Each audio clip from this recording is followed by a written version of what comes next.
que de los capítulos 9, 10 y 11, Pablo va a iniciar un discurso sobre el destino de Israel, sobre la elección por parte de Dios de Israel. ¿Y cuál será el futuro de Israel? Le decía antes que hay unas personas que tienen lo que llaman teoría del reemplazo, en la cual señalan de que Israel, digamos, se diluye en la iglesia y que las promesas de Dios del Antiguo Testamento aplicadas a Israel realmente se aplican a la iglesia. Una cosa es clara, que Pablo, en el capítulo 6 de Gálatas, al final, él menciona la expresión el Israel de Dios. Y evidentemente en lo que todos enseñan que hemos visto hasta ahora, es evidente que efectivamente hay un Israel de Dios. Hay unos judíos que pueden ser carnales o gentiles, pero que son judíos en lo espiritual, y que nosotros en cierta manera también somos judíos desde ese punto de vista espiritual. Somos judíos, pertenecemos a ese Israel espiritual. Por lo tanto, hay una entidad, pero esa entidad reemplaza al Israel carnal, a la nación de Israel, ¿o no? Entonces ahora vamos a ver esas últimas partes del capítulo 11 y también algunas visiones teológicas que existen desde hace siglos sobre este aspecto. Vamos pues al capítulo 11. Voy a ponerme esto para no tener que cambiar a cada rato. Al capítulo 11 de Romanos,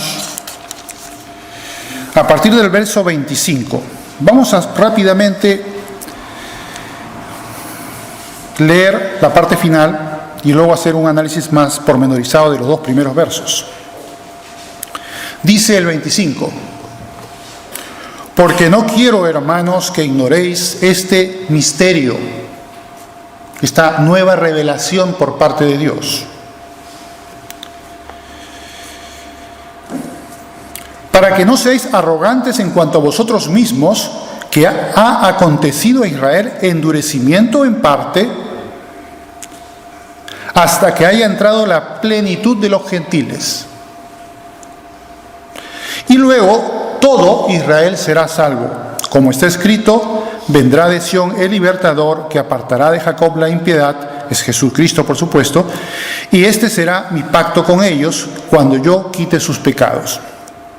Así que en cuanto al Evangelio, los judíos son enemigos por causa de vosotros, pero en cuanto a la elección por parte de Dios, son amados por causa de los padres, porque irrevocables son los dones y el llamamiento de Dios. 30. Pues como vosotros también en otro tiempo eras desobedientes a Dios, pero ahora habéis alcanzado misericordia por la desobediencia de ellos, así también estos, los judíos, ahora han sido desobedientes, para que por la misericordia concedida a vosotros, los gentiles, ellos también alcancen misericordia, porque Dios sujetó a todos en desobediencia para tener misericordia de todos. Es decir, Dios sujetó a gentiles y judíos a desobediencia para tener misericordia de gentiles y judíos, de todos. La humanidad no se escapa a nadie, ni los de las promesas abrámicas, ni los gentiles que no tienen esas promesas. En todos han sido desobedientes y Dios tiene misericordia de ambos pueblos. Y luego aquí hay una exaltación por parte de Pablo de admiración de la sabiduría divina, y dice el 33: oh profundidad de las riquezas de la sabiduría y de la ciencia de Dios, cuán insondables son sus juicios e inescrutables sus caminos. Porque ¿quién entendió la mente del Señor? ¿O quién fue su consejero? ¿O quién le dio a él primero para que le fuese recompensado? Interesante eso, ¿no? ¿Quién le dio a él primero para que fuese recompensado? ¿Hay alguien, algún ser humano sobre la faz de la tierra que pueda decir que le ha dado a Dios para poder ser recompensado? Y uno dirá, bueno, sí, hay gente muy buena que ha hecho muchas cosas por Dios, pero no, eso puede compensar su salvación. Por mucho que busque el hombre ganarse la salvación, no puede. Es demasiado grande, demasiado costosa. Solamente hubo uno que pagó el precio, ese oneroso y grandísimo precio, Jesucristo. Por lo tanto, nadie le puede decir a Dios, mira, tú me debes a mí. Hay una cláusula del contrato de que tú me tienes que bendecir porque yo he sido muy bueno. No. Todos hemos sido pecadores en mayor o menor medida bajo la condenación del pecado, pero en Cristo somos salvos porque la justicia de Cristo es imputada a nosotros y Dios ve esa justicia y no la nuestra. Bien, dice el 36, el último verso, porque de Él y por Él y para Él son todas las cosas, a Él sea la gloria por los siglos. Amén. Bueno, aquí habríamos acabado el capítulo 11, pero bueno, vamos a continuar. Vamos a volver al famoso verso, a los versos 25 y 26, porque ahí está una de las grandes controversias entre muchos estudiosos de la Biblia. ¿A qué se refiere Pablo con todo Israel? Fíjense, vamos a volver a leer en contexto, porque no quiero, hermanos, que ignoréis este misterio. Está diciendo algo que no se ve reflejado antes, sino que él lo va a declarar como una novedad. Por eso dice este misterio. Para que no seáis arrogantes en cuanto a vosotros mismos, o sea, a los gentiles, con respecto a los judíos, que ha acontecido a Israel endurecimiento en parte hasta que haya entrado la plenitud de los gentiles. Ojo con aquí lo que habla de plenitud de los gentiles. Vamos a empezar por ahí. ¿Qué significa plenitud o pleroma, como es el griego? ¿Quiere decir de que todos los gentiles se convierten y son parte del Israel de Dios? ¿Es eso cierto? No, obviamente, no es cierto. Estamos hablando de un remanente de los gentiles. Y luego en el verso siguiente dice lo siguiente: y luego de ese enfoque de Dios con los gentiles, ese foco va otra vez hacia los judíos y dice, luego todo Israel será salvo. Y ahora, claro, hay varias teorías al respecto a esto. Hay unos que dicen, bueno, todo es todo, y tenemos que interpretarlo literalmente, de tal manera de que significa que de un momento determinado mágicamente todos los judíos carnales se convierten a Cristo. Pero si vemos el contexto de todo lo que está hablando el capítulo 11, acá está hablando de remanente. Entonces no tiene sentido que de pronto Pablo se contradiga a sí mismo y hable de una plenitud. Cuando se refiere a plenitud, no se refiere a toda la nación o a todo el judío carnal que exista, como tampoco plenitud se refiere a todos los gentiles, sino al remanente de los gentiles, y aquí está hablando del remanente, de todo el remanente de Israel. Eso es lo que está hablando aquí. Ahora vamos a ver un poco la sustentación de esto que estoy diciendo, y vamos a ir a Isaías, al capítulo 11, a ver qué nos dice ahí. Pero, perdón, vamos a primero buscar el capítulo 49 de Isaías, mejor, y después vemos el 11.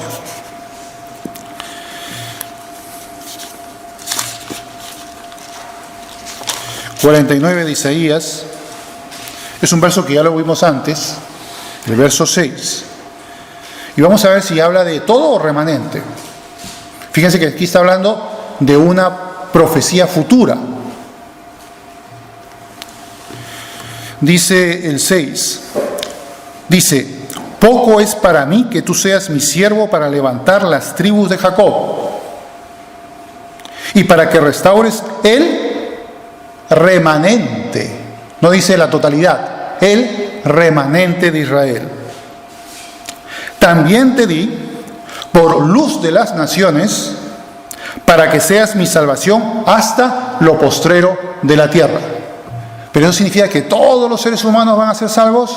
¿Eso dice la Biblia? ¿En el contexto de todo el texto bíblico dice eso? No, tampoco. Dice que habrá un remanente, que son todos aquellos que han sido elegidos, son salvos por la fe en Jesucristo, que son los que son ese pleroma, esa plenitud de los gentiles. Pero esa plenitud, más la plenitud de los judíos, que también creen en Cristo, forman el Israel de Dios, que dice Gálatas capítulo 6. Pues bien, ahí vemos los dos, pero aquí está hablando en foco de ambos pueblos. ¿Ven cómo se refiere al remanente de Israel y luego también a los gentiles? El propósito de Dios al enviar a su Hijo amado Jesús era no solamente llevar luz al pueblo de la promesa, Israel, sino también a todo el mundo. Pero obviamente pues la respuesta no es total, sino de remanentes, remanente judío y remanente gentil. Ahora veamos otra en el capítulo 11 de Isaías. Antes, mientras van buscando el capítulo, quería señalar las dos tesis teológicas, ¿no? Voy a explicar un poquito esto y luego seguimos en el análisis del pasaje, porque tiene mucho que ver. Existen dos escuelas teológicas. Una llamada dispensacionalismo, que dice que Dios ha tratado al ser humano de maneras diferentes en distintas etapas. Por ejemplo, la etapa de la ley con Moisés y la etapa de la gracia con Jesucristo, por poner solamente dos. Y en el milenio habrá también una nueva dispensación donde habrá una forma especial de tratamiento de Dios a la humanidad. Y los de la teoría reformada o teología del pacto, teología reformada, perdón, ellos piensan que, bueno, han sido pactos. Ha habido pactos en que Dios ha tenido, pacto con Abraham, pacto con Moisés, el nuevo pacto de Jesús en la cena del Señor dijo, este es el pan y el vino del nuevo pacto, ¿no es verdad? Inauguró un nuevo pacto también. Ahora, hasta ahí realmente, salvo matices, se parecen mucho, ¿no es verdad? Que hable uno de dispensación y hable otro de pacto, prácticamente coinciden. Por supuesto, hasta ahí quedan las similitudes, porque luego van a venir las enormes diferencias entre estas teologías. Una de las primeras consideraciones de diferencia entre estas teologías es cómo interpretan la Biblia, su hermenéutica, su forma de hacer la exégesis bíblica. Es decir, hay dos separaciones. Los dispensacionalistas por lo general son literalistas, les gusta interpretar las cosas, y ahora vamos a ver el capítulo 11 justamente eso, de una manera más literal, mientras que los teologías reformadas son más alegóricos, les gusta interpretar las cosas de una manera más alegórica, que efectivamente en la Biblia y en los profetas, en el Apocalipsis, y el mismo Jesús usó muchas metáforas. Por lo tanto, si tú literalizas todo, vas a tener problemas. Por ejemplo, en el capítulo 6 de Juan, cuando él dice que come mi carne y bebe mi sangre, tiene vida eterna, porque mi carne es verdadera comida y mi sangre es verdadera bebida, y la gente se escuchaba eso y dice, Dios mío, este hombre encima nos enseña el canibalismo, y todavía beber sangre, que es una cosa prohibida por la ley mosaica, ¿no? Entonces era un escándalo. ¿Se imaginan cómo les picaría los oídos a la gente que oía eso? Jesús lo hizo adrede, ojo, lo hizo adrede porque la gente estaba yendo a Jesús por la comida, por el milagro que había hecho horas antes de la multiplicación de panes y peces. Entonces él quería probarlos. Esta gente viene por lo que puede comer, pero él dijo, buscad la verdadera comida y la verdadera bebida. Y luego empieza con su discurso sobre la carne de Cristo y la sangre de Cristo, su propia carne y su propia sangre, que escandaliza a la gente de una manera que la gente se comenzó a ir. Y llega un momento en que Jesús le pregunta a sus discípulos, ¿y ustedes también se van a ir? Y Pedro le contesta, no, Señor, sabemos que tú tienes palabras de vida. Y claro, él le dice, estas cosas que os he dicho son espirituales. Tienen que entenderse de manera espiritual. Pero si tú tienes las metáforas que hizo Jesús con esas palabras y las ves literalmente, ¿qué va a pasar? Te vas a escandalizar, pues, ¿no? Entonces, ahí está el peligro de literalizar demasiado. Yo personalmente pienso, antes de seguir con estas diferencias entre ambas teologías, que no podría yo decir que una es verdadera y que la otra es falsa. Para empezar, yo pienso que algunas cosas acierta el dispensacionalismo y en otras, en mi opinión personal, ojo, y en otras acierta la teología reformada. No es puro, no es algo puro. Y es más, hay muchas versiones distintas de una cosa y de la otra. Ahora, otra cosa importante de señalar antes de continuar, y esto es muy, pero muy importante, que las distinciones teológicas secundarias, las que no tengan que ver con las cosas esenciales de la fe cristiana, como son la divinidad de Jesús, la suficiencia de Cristo para la salvación, cosas esenciales, no debemos tener altercados, ni ponernos mala cara, ni fruncirnos el ceño, ni jalarnos los pelos, como muchas veces lamentablemente los cristianos hacen unos con otros por diferendos teológicos. Hay que saber respetarlo, todo lo que es secundario, hacer como hacía John Wesley con Whitefield. Con Whitefield era un predicador fabuloso, un evangelista extraordinario como él, como Wesley. Wesley en Inglaterra y Whitefield en Estados Unidos. Y ellos tenían diferentes teológicos. Finney, me confundo con Finney, Wesley era arminiano y Whitefield era calvinista. Pero ellos se respetaban mutuamente Y se escribían cartas y daban sus argumentos y otros daban sus contraargumentos, pero con altura de espíritu. Y él incluso escribe, lo pueden buscar en Google, un artículo que se llama, Wesley en este caso, que se llama El genio del catolicismo, que no está hablando de la Iglesia Católica, ojo. No sé por qué le puso ese título, pero algo tiene que ver con el universalismo. Bueno, y él da consejos maravillosos, la verdad que es un extraordinario artículo de Wesley, en que cómo debemos armonizar los creyentes sin pelearnos, sin jalarnos los pelos, cuando tenemos diferencias. En lo esencial tenemos que estar unidos, y en lo secundario, con respeto, respetando las ideas distintas. O sea, que esas actitudes de que no, tú piensas así, ahora yo ya no quiero ir a esta iglesia porque estos piensan así. Yo en toda mi vida, como creyente, que son 41 años de creyente, he estado en muchas iglesias. Y créanme que yo sabía en mi corazón que habían diferendos teológicos secundarios con los pastores o ancianos, pero yo no cogí una porra ahí a tirarles porrada en la cabeza. No, tienen que creer lo que yo creo, a esclarecerlos, entre comillas. No, ellos creen una manera en esos puntos, yo creo otra, y mutis, no digo nada, sigo adelante, sigo con mi armonía, mi amor por mis hermanos, por la iglesia, y sigo adelante y no ha habido ningún problema, y nunca he metido ningún problema. Y si alguna vez, que habrá sido una o dos veces en toda mi vida, he puesto a discutir con un hermano, ha sido simplemente por una charla distendida. A veces el hermano se lo puede tomar mejor o peor también, porque hay algunos que son un poquito más, que si no sale de su nido dogmático es que algo pasa, ¿no? Se enervan, ¿no? Si no piensas exactamente igual que ellos, ¿no? Pero bueno, son cosas de los seres humanos, pero yo les recomiendo que no tengan esa actitud, que sean respetuosos por las diferencias. Yo lo que voy a mencionar ahora, conforme el tiempo me dé, voy a hablar de estos diferendos teológicos y voy a dar mis opiniones personales. Y tómenlas como tales. Yo no voy a ser aquí dogmático diciendo, mira, es que esto es así porque lo digo yo. No, tú sí puedes tener, según la Biblia, yo creo que no es así, sino es de otra manera, ¿no?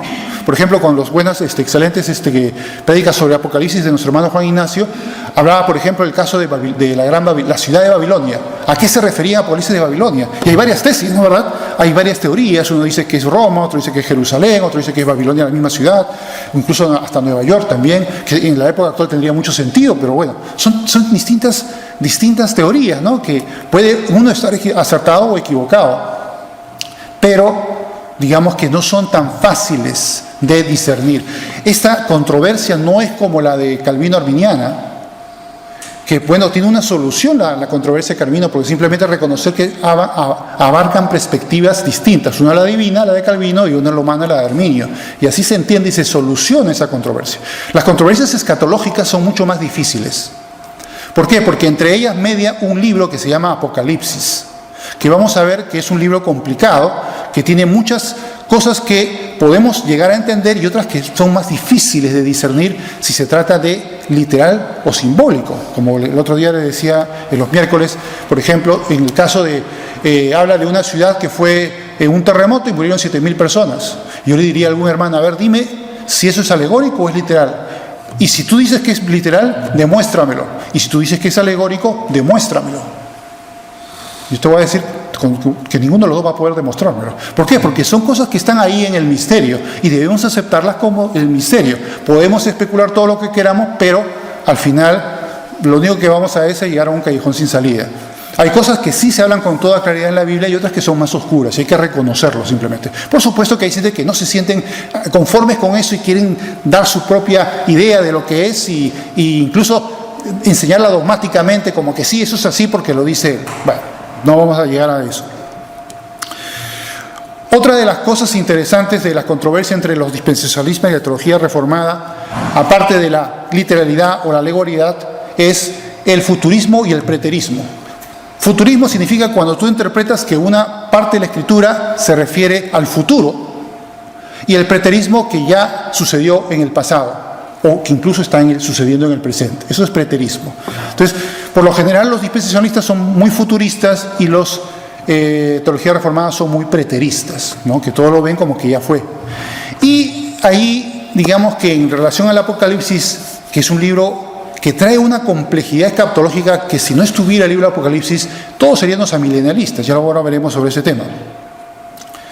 ¿Por qué? Porque si tú reúnes todo lo que dijo Jesús, todo lo que dijo los apóstoles, tú llegarías pues a una conclusión determinada y que coincidiría realmente con el amilenialismo. Que amilenialismo no significa que no hay milenio, sino que el milenio es la historia, digamos, el periodo de la iglesia. Y bueno, ¿y qué pasaría entonces? Que no tendríamos una idea de qué es, si esto ya sucedió o no sucedió, o mejor dicho, perdón la confusión. Si ese milenio existe en el futuro o no. Y lo que trae ese milenio es una complejidad escatológica, porque el Apocalipsis habla de muchas cosas que luego veremos que son complicadas de entender, pero vamos a dejarlo para después. Vamos ahora a volver a Isaías capítulo 11 para poder tratar este punto con delicadeza. Volvamos a Israel. Ya me había ido por los cerros de Úbeda, pero vamos a volver a Israel. Dice el 11: saldrá una vara, verso 1, del tronco de Isaí, y un vástago retoñará de sus raíces. Fíjense que habla de una raíz y de un retoño, lo mismo que estaba hablando Pablo, ¿recuerdan? En el capítulo 11, lo mismo. Y reposará sobre él el espíritu de Jehová, espíritu de sabiduría y de inteligencia, espíritu de consejo y de poder, espíritu de conocimiento y de temor de Jehová. ¿De quién está hablando? De Jesús. Y también es una símil, ojo, ahí hay una especie de mezcla entre Israel como siervo de Jehová e Israel, o mejor dicho, el siervo de Jehová como el Mesías. O sea, hay como una especie de justaposición entre pueblo y Mesías.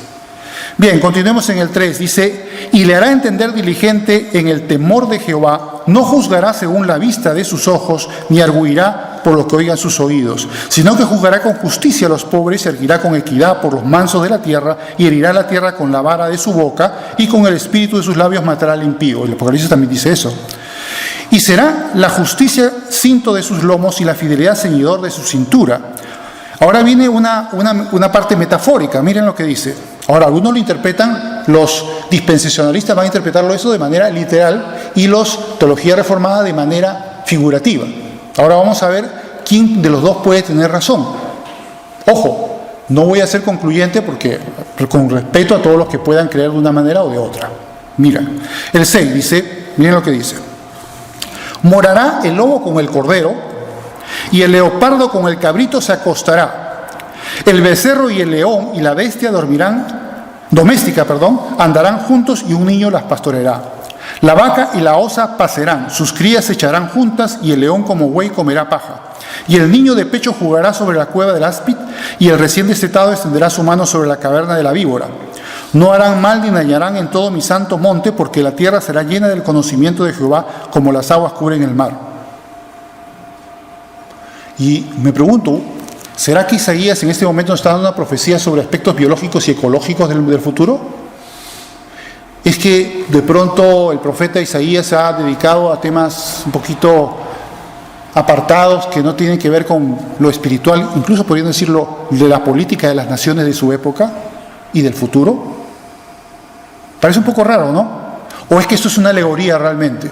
Y si es una alegoría, ¿cómo lo podríamos deducir? Pues leyendo lo siguiente. Veamos lo que dice después. Por eso hay algunos, supongo que dicen, sí, en el futuro va el tigre, no va a haber cadena trófica porque no va a haber depredación, y por lo tanto no va a haber que un animal mate a otro porque la muerte desaparecerá. Son teorías sobre eso, y algunas lo creen de esa manera, y otros lo creen de otra manera. Pero bueno, continuemos con lo que dice aquí. Dice el 10: acontecerá en aquel tiempo que la raíz de Isaí, ese rebrote que viene de Jesús, pero que se va a ramificar como ese olivo, buen olivo que va a ser injertado los gentiles como olivo silvestre, como dice Pablo en Romanos 11, y también los israelitas que se conviertan a Cristo como el buen olivo, la cual está puesta por pendón a los pueblos, será buscada por las gentes y su habitación será gloriosa. ¿Ha sucedido eso? ¿Podemos ser preteristas con esta parte de la palabra de Dios en Isaías? Yo creo que no ha sucedido todavía. Luego continúa. 11. Asimismo acontecerá en aquel tiempo que Jehová alzará otra vez su mano para recobrar, ¿qué dice? El remanente. ¿Dice todo Israel? ¿Todo en un sentido de todos los judíos carnales? No, dice el remanente. Otra vez nos aclara Isaías lo que está diciendo Pablo en capítulo 11, versos 25 y 26 de Romanos. Está hablando de remanente. Que aún quede en Asiria, Egipto, Patros, Etiopía, Elam, Sinar, Hamat y en las costas del mar. Y levantará pendón a las naciones y juntará a los desterrados de Israel y reunirá a los esparcidos de Judá de los 4 confines de la tierra. Y se disipará la envidia de Efraín y los enemigos de Judá serán destruidos. Efraín no tendrá envidia de Judá, ni Judá afligirá a Efraín, sino que volarán sobre los hombros de los filisteos al oriente. Fíjense, ¿quiénes eran los filisteos? Un pueblo depredador. Eran como un león para Israel. Luego dice, saquearán también a los de oriente, Edom y Moab les servirán. ¿Se acuerdan del niño que apacienta a la oveja y el tigre?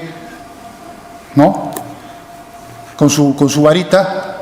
Ya están mansados, están domesticados. Dice que Israel en un futuro tendrá un dominio sobre esas naciones enemigas y que coexistirán pacíficamente. Eso es lo que está diciendo, básicamente en todo lo que termina hasta el fin, hasta el verso 16, para no demorarnos mucho. Entonces vemos aquí que está hablando, o nos da margen para interpretar, de que la metáfora anterior que hemos visto de que comerán, que estarán apacentando la vaca y la osa, pasarán juntos, puede tratarse, no lo vamos a decir categórica y contundentemente, por respeto también a los que piensan de manera diferente, pero podemos presumir con muchas probabilidades de que es una metáfora como muchas de las que habla y usa, el profeta Isaías, pero que se está refiriendo a una realidad política espiritual del futuro y no a una interpretación literalista. Vemos ahí ya pues una diferencia entre dos escuelas, dispensacionalista y la teología reformada. ¿Ven? Aquí tenemos un ejemplo claro. Pero al mismo tiempo hemos visto que nos habla de un remanente. O sea, nuevamente confirmamos la tesis anterior de que Pablo se está refiriendo dice todo Israel como la totalidad del remanente de Israel, no la totalidad del pueblo judío que se convierte de una manera automática y creen en Cristo, de una manera así instantánea. No se está refiriendo a eso. Ahora bien, vamos a ver otras cuestiones en relación a estas dos teologías y que tienen que ver con el pretribulacionismo o cuándo sucederá el arrebatamiento. Ahí también hay una diferencia. Y esto tiene que ver también con el tema de Israel. Vamos a ver por qué. Por eso también es oportuno tratar ese tema. Y también podremos tratar el milenio. No sé si nos dará tiempo ahora para poder tratar el tema del milenio. Si no, lo hacemos el próximo domingo sin problema, antes de tratar el capítulo 12. Pero, ¿qué es lo que respecta a este tema del arrebatamiento? ¿Cuándo sucede? Hay varias teorías al respecto. Hay el pretribulacionismo, que es antes de la tribulación, mistribulacionismo durante la tribulación y posttribulacionismo después de la tribulación. Ahora bien, ¿qué puede estar pasando con esto? Le voy a dar mi opinión personal, ¿ya? Y la voy a tratar de justificar bíblicamente, para que no quede como que es mi opinión y que bueno, pues ya es algo muy subjetivo, ¿no? Sí tengo una base bíblica para sostenerlo. Hay un problema con el pretribulacionismo. Yo no digo que sea verdad el posttribulacionismo para nada, eso yo lo descartaría totalmente. Posttribulacionismo es decir de que el cristianismo va a seguir avanzando y va a haber un momento en que ya todos vamos a ser cristianos y ahí va a venir Jesús. Eso me parece un disparate sin base bíblica, total. Y el pretribulacionismo tiene un problema. Si se supera ese problema, funciona bien. ¿Cuál es el problema del pretribulacionismo? Su propio nombre. Está mal el nombre. No debería llamarse pretribulacionismo, sino preira, porque la Biblia dice claramente, en Tesalonicenses, capítulo 1, y esperar a nuestro Señor que nos libra de la ira venidera. O sea que, con toda claridad, nos está enseñando que la iglesia no va a participar en la iglesia venidera y va a ser arrebatada. Eso, clarísimo. Yo creo que estamos todos de acuerdo. Ahora, ¿por dónde está el problema entonces con el pretribulacionismo? Por el nombre, por el concepto de tribulación. Ahora bien, ¿Tú qué entiendes por tribulación? ¿La tribulación, gran tribulación de la iglesia o la gran tribulación del mundo? ¿Y a quién la Biblia realmente aplica el término?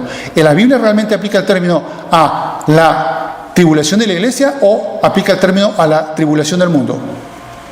¿Dónde aplica el término a la Biblia? Si la analizas, te vas a dar cuenta que ahí hay una trampa, que no, la gran tribulación es de la iglesia, no del mundo. La tribulación del mundo es la llamada el día de la ira de Dios, la ira venidera que hablaba precisamente el capítulo 1 de Tesalonicenses. De eso es que la iglesia es salvada y arrebatada, porque la iglesia no tendrá parte con eso, porque es un juicio para el mundo, no para la iglesia. La iglesia no va a participar. Pero el problema aquí se dice que esto nació en el siglo XIX con el sueño de una niña que dijo que soñó de que la iglesia iba a ser arrebatada antes de la tribulación. Pero ahí estaba diciendo antes de la tribulación de la iglesia. Pero hay un absurdo, ¿no? ¿Cómo va la iglesia a desaparecer y no va a ser atribulada? ¿No? ¿Se dan cuenta del disparate?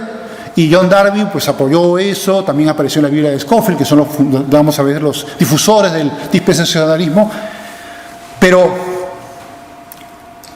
cuando vamos a ver ahora, vamos a ver que la gran tribulación se refiere a tribulación de la iglesia, no del mundo. Y el día debería ser preira, no pretribulación. Ese debería ser el nombre correcto. Pero bueno, vamos a basarnos en qué me baso yo para decir esto. Vamos a ver dos pasajes en los Evangelios y uno en Apocalipsis, si nos da tiempo. Mire, ahí tenemos Mateo 24, Marcos 13, Lucas 21, donde habla sobre los acontecimientos finales. Vamos a usar un poquito de Lucas y otro poquito de Mateo, y luego capítulo 7 de Apocalipsis, y terminamos por hoy, y luego ya lo otro lo explicaré el próximo domingo. Bien, vamos a Lucas, capítulo 21.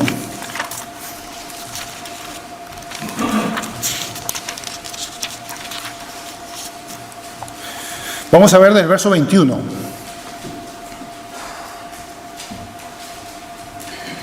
Bueno, realmente podríamos leer desde el verso 7, lo que pasa no nos va a dar tiempo. Pero ahí Jesús está hablando, le pregunta a los discípulos cuáles son las señales de lo que va a suceder, y habla, se levantará nación contra nación, reino contra reino, seráis perseguidos. ¿Sucedió eso o no sucedió que fueron los cristianos perseguidos? Claro que sí, por supuesto que sí. Fueron perseguidos inmediatamente a los pocos años del término del ministerio de Jesús. Cuando nacía la iglesia de Jerusalén ya empezaban a ser perseguidos los cristianos y asesinados. O sea, ellos vivieron su gran persecución perfectamente y también siguieron siendo perseguidos a lo largo de los siglos. No necesariamente por el imperio romano pagano, sino por una iglesia pretendidamente cristiana que perseguía y mataba a los verdaderos cristianos. Incluso hasta en la misma Reforma también hubo de la parte de los protestantes persecución a cristianos. Da vergüenza decirlo, pero es verdad. Y hasta el día de hoy hay muchos, el siglo XX fue un siglo de grandes masacres. Y todavía hoy hay países donde los cristianos son perseguidos y asesinados. Pregúntale a los de Puertas Abiertas a ver qué te va a decir. Por lo tanto, esa gran tribulación ya ha empezado desde hace muchos siglos y puede que tenga una culminación y un agravamiento final monstruoso. Pero eso evidentemente, aquí está señalando, les está hablando Jesús a los que creen en Él, a la gente que le rodea. No, dicen algunos, no, es que eso solamente son los judíos, solamente se trata de los judíos. El gran problema es que hay creyentes que les parece cómodo que no exista una tribulación para ellos. Sobre todo en un ambiente como el norteamericano, donde hay una gran libertad para la fe cristiana. Yo creo que es una teología muy, muy bonita, ¿no? Mira, tú no vas a sufrir, tú vas a ser arrebatado, y ya después los que se queden pues le van a dar palo y chicotazo. Pero tú tranquilo, que no pasas ahí, vas a ir a subir, pero feliz, ¿no? Pero no es lo que dice el Señor. El Señor nos advierte que nos juzgarán, nos llevarán a torturar, incluso nos matarán. Que no nos haya sucedido a nosotros porque vivimos en un país con libertades, no significa que en el futuro esas libertades desaparezcan y nos puedan perseguir. Puede suceder. Y tenemos que estar preparados. Y una cosa diabólica es justamente decirle a la gente que no te preocupes, que no te va a pasar nada, que no vas a pasar, nunca te van a fastidiar. ¿Es eso correcto? Por supuesto que no, es un problema teológico profundo. No puedes tú decirle al creyente que no va a sufrir por Cristo en algún determinado momento. No puedes. La Biblia es clara que sí va a haber sufrimiento de los cristianos. Que tú tengas la suerte de que en toda tu vida no te haya molestado y no hayas sufrido cárcel ni persecución, en buena hora, no hay problema. Pero eso no significa que otros creyentes no vayan a sufrir. El mensaje es para todos, ya sea los que sufran o los que no sufran. Y evidentemente Jesús dijo que a los judíos que estaban oyéndoles, en la vida vuestra va a suceder algo terrible. Fíjense lo que dice el 21. Y entonces los que estén en Judea huyan a los montes, y los que estén en medio de ella váyanse, y los que estén en los campos no entren en ella. ¿De qué está hablando? De lo que sucedió en el año 70. ¿Alguna vez han leído la historia, la guerra de los judíos de Flavio Josefo? Ahí señala con lujo de detalles y con toda la crudeza, toda la masacre y lo terrible que fue eso para los judíos. Y fue gente que muchas veces había oído, y muchos de ellos se salvaron precisamente porque siguieron los consejos de Jesús. Cuando veis Jerusalén rodeada de ejército, huid a los montes. No te metas en Jerusalén, porque la Jerusalén va a ser sitiada y ahí va a haber una masacre terrible. ¿Y qué hicieron los cristianos? Obedeciendo a Jesús, no estuvieron ahí. Pues no sé si habrá alguno que habrá estado. Pero lo que se sabe más o menos del problema con los judíos y cristianos es que judíos y gentiles cristianos es que justamente algunos judíos les culpaban de que ellos no estuvieron apoyando la revuelta judía. Entonces, ¿por qué? Porque Jesús les había advertido. O sea, eso sucedió, por eso lo podemos enterar pretéritamente, ¿no es verdad? No futurísticamente. Ahora, eso no significa que no vaya a haber persecución, porque hoy en día todavía hay mucha persecución en el mundo y puede que aumente mucho más. Por lo tanto, tenemos ya la persecución puesta en adelante. No es que sea algo tan terrible, sino porque lo verdaderamente terrible va a ser lo que Dios va a hacer con el mundo, el periodo de la ira. Entonces, digamos que otra de las cosas que dicen es que hay dos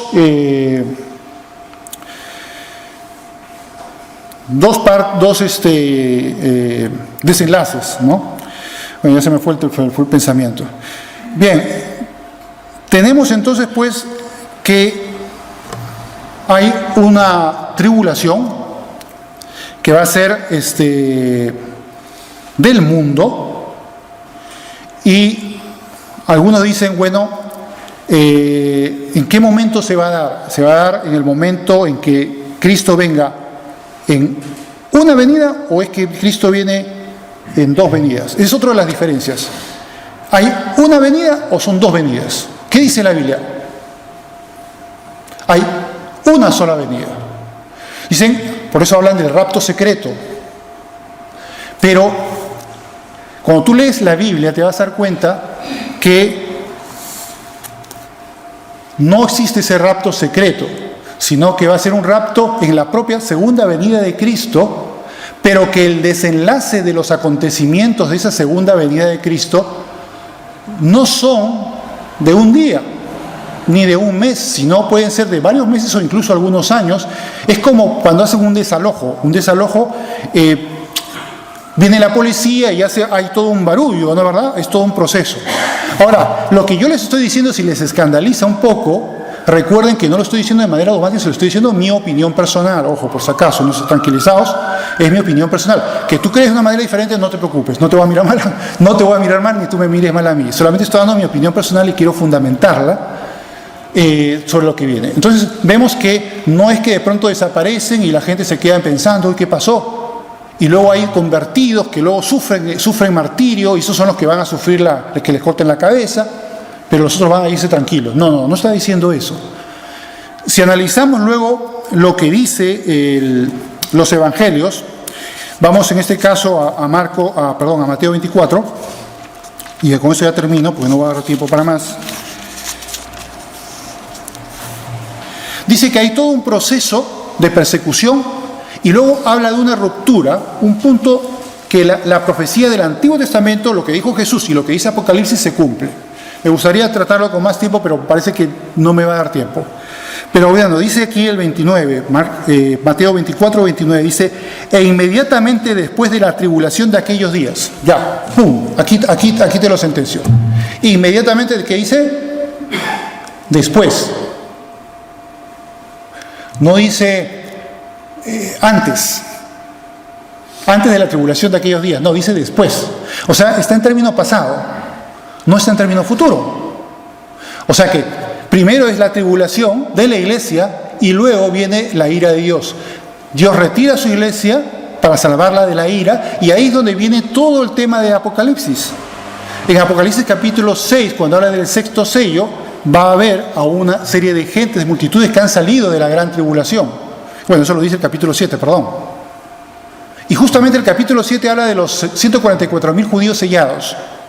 O sea, y que esos judíos van a tener una marca de Dios en la frente, y no serán como los otros que no tienen la marca de Dios en la frente, sino más bien la marca de la bestia, y que no están escritos en el libro de la vida del Cordero. Entonces hay una diferencia entre unos israelitas, que son el remanente de Israel, que durante ese tiempo de la segunda venida de Jesús, en lo que se desarrolle hasta la culminación y la derrota final de ese sistema político religioso que es la Gran Babilonia, entonces quedará como el todo, ese todo Israel que habla Pablo, que quedará en el mundo para poder ser, no el Israel actual político, sino ese Israel nacional, sí, pero de Dios, de redimidos por la sangre de Cristo, pero judíos.